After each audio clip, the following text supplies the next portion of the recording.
Hello दोस्तों, राधे राधे। आइए आज आपको सुनाते हैं एक पौराणिक कथा। अर्जुन ने क्यों की अपनी बहन से शादी।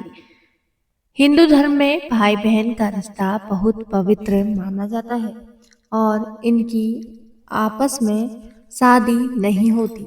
लेकिन महाभारत में अर्जुन ने अपनी बहन से शादी की थी और इससे जुड़ी कहानी बहुत कम लोगों को पता है। महाभारत के अनुसार सुभद्रा भी श्री कृष्ण की बहन थी और अर्जुन उनकी बुआ कुंती के पुत्र थे। ऐसे में अर्जुन और सुभद्रा रिश्ते में फुफेरे और ममेरे भाई बहन हुए। सुभद्रा के रूप और बुद्धि की तारीफ सुनकर अर्जुन को सुभद्रा से प्रेम हो गया। अर्जुन ने सुभद्रा के सामने विवाह का प्रस्ताव रखने की सोची।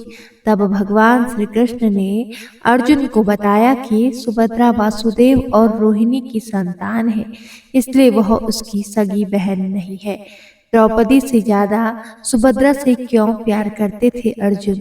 महाभारत में अर्जुन की 4 पत्नियों का जिक्र मिलता है। द्रौपदी, उलूपी, चित्रांगदा और सुभद्रा। चारों पत्नियों में से अर्जुन अपनी दो पत्नियों द्रौपदी और सुभद्रा के साथ रहे। सुभद्रा श्री कृष्ण की बहन थी। भगवान श्री कृष्ण ने अर्जुन के सारथी की भूमिका निभाई थी। जब अर्जुन द्रोणाचार्य से दीक्षा ले रहे थे, उसी दौरान अर्जुन की मुलाकात गदा से हुई। गदा अक्सर सुभद्रा के बारे में बातें किया करता था। वह अपनी चचेरी बहन सुभद्रा के रूप और सुंदरता की तारीफ किया करता था। सुभद्रा के रूप और बुद्धि की तारीफ सुनकर अर्जुन को सुभद्रा से प्रेम हो गया। अर्जुन ने सुभद्रा के सामने विवाह का प्रस्ताव रखने की सोची, लेकिन इसी बीच अर्जुन ने अपने भाइयों के साथ स्वयंवर में द्रौपदी से विवाह कर लिया। युधिष्ठिर और द्रौपदी के साथ रहने के दौरान अर्जुन ने पत्नी की साझेदारी के नियम का उल्लंघन कर दिया। इसके बाद 12 साल की लंबी तीर्थ यात्रा पर जाना पड़ा। इसी तीर्थ यात्रा के दौरान अर्जुन की मुलाकात नागा राजकुमारी उलूपी से हुई।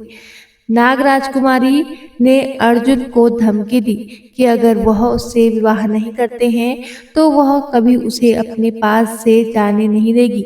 अर्जुन ने अपनी सहमति दे दी और उससे इरविन नाम की संतान हुई। इसके बाद अर्जुन मणिपुर की राजकुमारी चित्रांगदा के संपर्क में आए। मणिपुर के राजा ने अर्जुन से अपनी बेटी के विवाह के लिए स्वीकृति दे दी, लेकिन राजा की एक शर्त थी कि जो भी संतान पैदा होगी वह मणिपुर में ही रहेगी। अर्जुन की पत्नी और पुत्र बब्रुवाहन दोनों मणिपुर में ही रहे, जबकि अर्जुन ने अपनी यात्रा जारी रखी। अर्जुन द्वारका पहुंचे, जहां श्री कृष्ण से मुलाकात होनी थी। अर्जुन को अपने वर्षों पुराने प्रेम सुभद्रा को भी ढूंढने की इच्छा थी। अर्जुन ने यति का रूप धारण किया और द्वारका पहुंच गए। हालांकि किसी ने अर्जुन को नहीं पहचाना, लेकिन श्री कृष्ण को एहसास हो गया कि अर्जुन पहुंच गए हैं। वह अपने करीबी दोस्त से मिलने के लिए तुरंत निकल पड़े। अर्जुन एक बरगद के पेड़ के नीचे ध्यान मग्न बैठे थे। तभी अर्जुन ने अपने दोस्त और गुरु श्री कृष्ण को अपनी तरफ आते देखा। इससे पहले कि श्री कृष्ण कुछ कह पाते, अर्जुन ने कहा, आप जानते हैं कि मेरे मन में क्या चल रहा है। क्या आप मेरी उससे विवाह कराने में मदद कर सकते हैं जिससे मैं प्यार करता हूँ। श्री कृष्ण को पता था कि अर्जुन और सुभद्रा के विवाह में सबसे बड़ी बाधा सौतेले भाई बलराम बनेंगे। कौरवों के साथ अपनी दोस्ती को देखते हुए बलराम चाहते थे कि सुभद्रा का विवाह दुर्योधन के साथ हो। श्री कृष्ण ने अर्जुन से कहा, मैं तुम्हारी मुलाकात सुभद्रा से करवाता हूँ। अगर सुभद्रा भी तुमसे प्यार करती होगी तो मैं तुम दोनों के भागकर विवाह करने में मदद करवाऊंगा। अर्जुन ने कहा कि क्या यह नीच कृत्य नहीं होगा। तो उस कृष्ण ने जवाब दिया कि अगर सुभद्रा अपनी रजामंदी देती है तो क्षत्रियों में अपनी दुल्हन का अपहरण करना स्वीकार्य है। योजना बनाई गई कि अर्जुन यति के रूप में ही रहेंगे और कृष्ण बलराम को उनसे मिलाने लाएंगे। बलराम ने अर्जुन को नहीं पहचाना और उसे एक सन्यासी समझकर तारीफ करने लगा। बलराम ने उसे अपने घर चलने का भी प्रस्ताव दिया, लेकिन अर्जुन ने यह कहते हुए इनकार कर दिया कि वह किसी मानव निवास में प्रवेश नहीं करने की प्रतिज्ञा कर रखी थी। वह केवल प्रकृति के आश्रय में रहकर जीवन यापन करना चाहते थे। इस पर बलराम ने कहा कि आप हमारी बहन सुभद्रा के महल के नजदीक के बाग बगीचों में रह सकते हैं।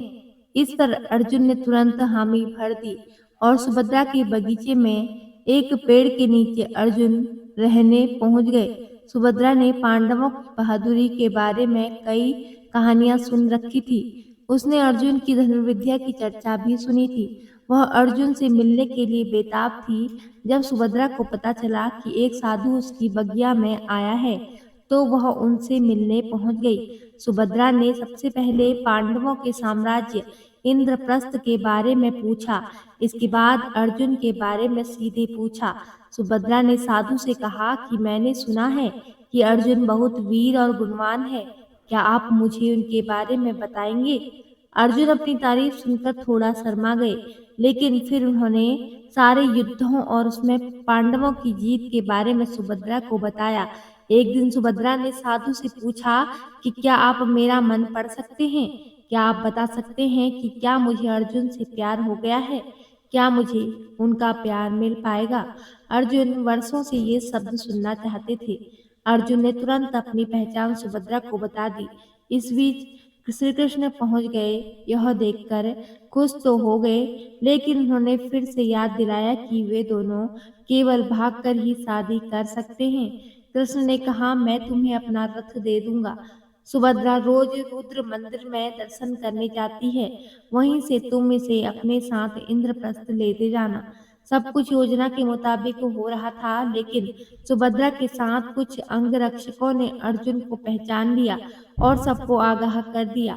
बलराम ने जब सुना कि उसकी बहन का अपहरण करने की कोशिश की गई है, तो वह पूरे इंद्रप्रस्थ और पांडव साम्राज्य को तबाह कर देना चाहता था।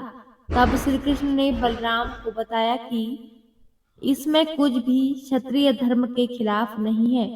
आखिरकार बलराम ने इस विवाह को अपनी स्वीकृति दे दी। इंद्रप्रस्थ पहुंचते ही अर्जुन सुभद्रा की तरफ मुड़े और कहने लगे, तुम द्रौपदी के बारे में जानती होगी और तुम्हें यह भी पता होगा कि उसने कहा है कि जब तक वह जीवित रहेगी तब तक कोई और पांडव पत्नी इंद्रप्रस्थ में नहीं रह सकती है। हम दोनों तभी साथ रह सकते हैं जब द्रौपदी इसकी स्वीकृति दे। सुभद्रा ने द्रौपदी से मुलाकात की। वह साधारण वस्त्रों में पहुंची और कहा, मैं सुभद्रा हूँ। मैं एक ग्वालन और कृष्ण की सौतेली बहन हूँ। द्रौपदी के मन में श्री कृष्ण के लिए बहुत श्रद्धा थी। द्रौपदी ने सुभद्रा को तुरंत गले लगा लिया। कुछ दिनों बाद जब दोनों के बीच अच्छी दोस्ती हो गई, तो सुभद्रा ने अर्जुन के प्रति अपने प्रेम को जाहिर कर दिया। यह सुनकर द्रौपदी स्तब्ध रह गई, लेकिन द्रौपदी ने महसूस किया कि अर्जुन की खुशी सुभद्रा के साथ रहने में है। इसके बाद द्रौपदी ने अर्जुन और सुभद्रा को अपना आशीर्वाद दे दिया और दोनों को साथ रहने लगे। जय श्री कृष्ण। दोस्तों, आपको यह जानकारी या कथा कैसी लगी, कृपया कमेंट करके जरूर बताएं। वीडियो पसंद आया हो तो लाइक करें और ऐसी ही आध्यात्मिक और ज्ञानवर्धक कहानियां सुनने के लिए हमारे चैनल को सब्सक्राइब जरूर करें। धन्यवाद। जय श्री कृष्ण दोस्तों।